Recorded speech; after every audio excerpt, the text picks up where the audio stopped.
Lewat kenalan artisnya, Papa dikenalin sama seorang guru spiritual. Mama yang lihat Papa begitu jadi sering cekcok. Dia masuk ke rumah dan tiba-tiba teriak, "Maling, maling!" Dan sekarang gue jadi korban bully anak-anak lain. Gue punya cerita.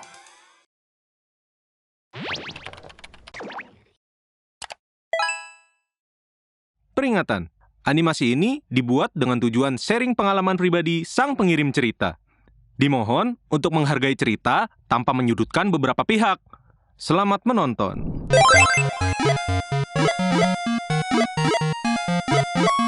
Hai, kenalin gue Lea. Gue sedikit kasih gambaran background gue ya.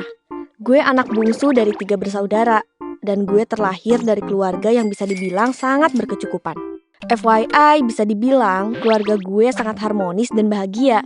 Mama seorang ibu rumah tangga semenjak menikah sama papa. Sedangkan papa sebagai anak pewaris yang berkecukupan. Tapi papa gak bergantung sama warisannya aja. Papa punya usaha sewa alat kebutuhan syuting alias punya production house sering dikenal PH gitu. Saking berkecukupannya, sejak kecil gue sama kakak-kakak punya pengasuh masing-masing. Belum lagi ada 3 mbak yang tugasnya ngurus rumah saking besarnya rumah gue dulu.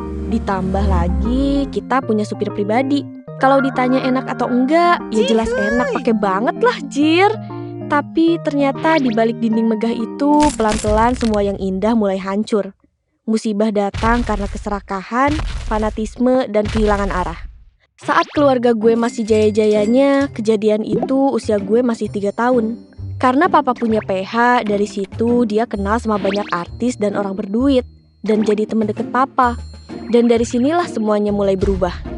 Lewat kenalan artisnya, papa dikenalin sama seorang guru spiritual.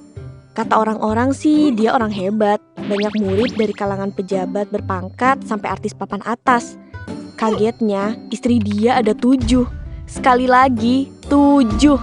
Dah kayak nyewa kucing aja. Niat papa kesana sebenarnya mau ngajak kerja sama. Soalnya guru spiritual ini suka investasi, sama suka buat video klip atau sinetron.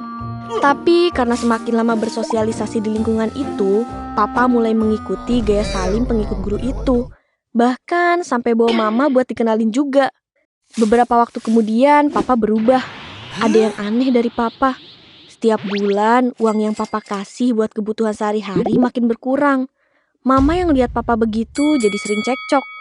Lama-lama papa makin aneh lagi. Dia tiba-tiba minta mama buat cerai. Mama kaget banget karena lagi gak ada masalah apa-apa, kok tiba-tiba diajak cerai. Papa di situ ngotot banget harus cerai. Ya udah, akhirnya mereka memutuskan untuk berpisah. Dan lu tahu apa alasan papa bercerai sama mama? Karena disuruh sama guru spiritualnya. Yap, disuruh cuy. Gue ngerasa papa otaknya bener-bener udah kecuci banget deh sama si guru ini. Dan ternyata uang bulanan kurang karena papa ngirim uang ke si guru ini, entah untuk apa. Yang pasti dalam jumlah yang gak sedikit. Dan ternyata alasan yang lebih gong lagi, guru itu nyuruh papa buat cerai sama mama karena dia mau nikahin mama untuk dijadiin istri ke-9-nya anjir. Sumpah biadab bener itu kakek tua bangka. Dan istri yang ke-8 itu keponakannya mama. Gue juga gak paham gimana bisa itu terjadi. Duh, banyak-banyak istighfar deh lu aki-aki. Untungnya mama masih punya akal sehat. Dia bawa gue sama kakak-kakak pindah ke kota lain, sebut aja kota B. Kita hidup sederhana tapi tidak kekurangan dan penuh ketenangan. Ternyata selama ini mama menyisihkan uang yang dikasih papa untuk dana darurat. Akhirnya mama beli rumah di kota B ini.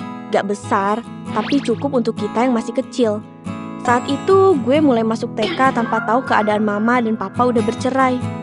Singkat cerita, tibalah di saat gue ulang tahun dirayain di restoran fast food. Yang bikin gue seneng, papa hadir di hari spesial itu dengan perilaku mereka masih sama seperti masih suami istri. Ternyata setelah acara, papa pergi lagi. Gue pikir itu awal semuanya kembali lagi. Dan berharap bisa main lagi karena gue paling deket sama papa. Tapi ternyata cinta pertama gue pergi begitu aja. Selang beberapa waktu, mama mulai deket sama laki-laki di tempat gym dan akhirnya mereka pacaran. Hubungan mereka pun makin baik.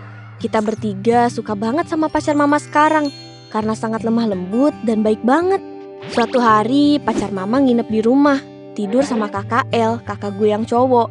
Pas lagi tidur pules, papa datang lagi, tapi bukan buat silaturahmi. Dia datang sama murid spiritual. Dia masuk ke rumah dan tiba-tiba teriak, "Maling, maling!" Warga pun berbondong-bondong ke rumah mama. Entah apa yang terjadi, tapi mama sama pacarnya dipukulin. Hidung mama sampai patah dan pacarnya lebam parah. Gue sama kakak-kakak yang lagi tidur pules digotong sama papa.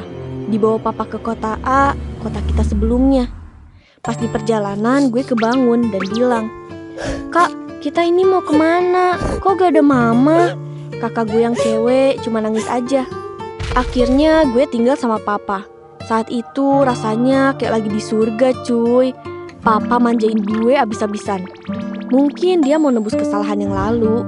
Jadi dia ngebebasin gue beli apapun. Mulai dari komputer yang saat itu hanya orang kalangan atas aja yang bisa punya, PSP, Nintendo, Barbie original, dan mainan mahal lainnya.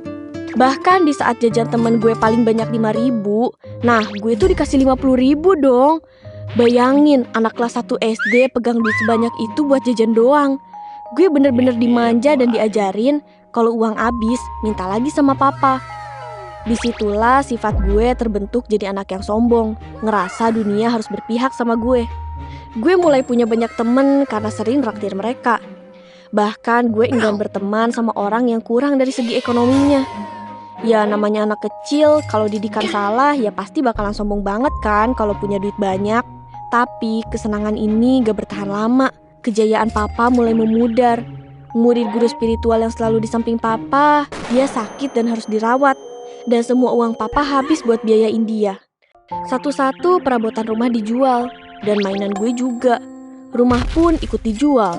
Papa bener-bener jatuh bangkrut. Dari yang dulu rumah gede, sekarang kita ngontrak di kamar kos sempit. Gue jadi kena imbas atas perlakuan gue yang jahat sama teman-teman sekolah dulu. Dan sekarang gue jadi korban bully anak-anak lain. Akhirnya gue pindah sekolah di sekolah negeri mepet sawah. Selang 2 minggu masuk di sekolah baru, ternyata kenyataan pahit kalau gue harus keluar dari sekolah itu karena papa gak mampu membiayai sekolah yang murah itu. Gue sama kakak pun diantar ke kota B untuk diserahin ke mama lagi. Di kota B gue mulai ngerasain arti hidup yang sesungguhnya. Gue diajarin caranya berhemat dan gue sadar pas tinggal bareng papa, sifat gue buruk banget. Di sini gue kaget banget setelah terbuai manja sama papa. Mama ngasih uang jajan 2.000 pemirsa, di bawah rata-rata orang yang gue bilang tadi 5.000. Tapi justru di situ gue belajar arti syukur dan kerja keras. Gue sadar dulu gue terlalu sombong sampai ngeremehin orang yang perekonomiannya di bawah gue. Dan ternyata hidup tuh benar-benar berputar. Ujian hidup silih berganti. Dan ujian itu belum berhenti ngetes gue dan keluarga.